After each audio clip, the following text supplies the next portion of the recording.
3 రోజులు మా గురువారి ఉత్సవం ఉంది, అయినా కొంచెం పెరుమాళ్ళకు ఆరోగ్యం చేసి కొంచెం నైవేద్యం పెట్టి దీపారాధన పెట్టి అప్పచెప్పి వెళ్ళాను.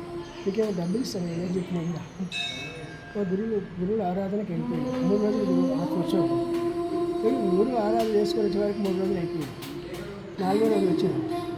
వచ్చే వరకు అంత లోపలనే వీళ్ళు ముగ్గురు చక్కగా శ్రీదేవి, భూదేవి, చెన్నకేశ్వర స్వామి, ఆంజనేయ స్వామి, అందరూ మోహన్ రెడ్డి దగ్గర వెళ్ళి శరీరం దగ్గర పోయి ఇట్లా ఫోటోలు చూపిస్తాడు.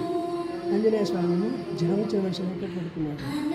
ఏం కాదు ఇట్టు వచ్చినాడు. నా దగ్గర మా అన్నగా వచ్చాడు.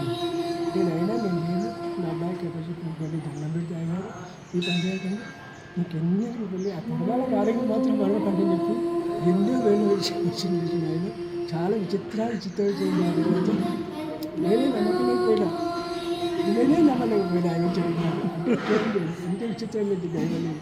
అందుకే రాత్రి బ్రహ్మము కనుక ఏ తరమా తెలివినట్టు నిజముగా చెప్పుమా, ఆత్మలో బ్రహ్మం కనుగొని ఆ తీరిన జీవులన్నీ ఉన్నాడని చెప్పుమా, నీలో బ్రహ్మం నువ్వే కనుగొనమా, చేతగాని గొల్ల మేక శంకలు పెట్టి వెతుకులాగే వచ్చి ఇరిగితే దొరకదు.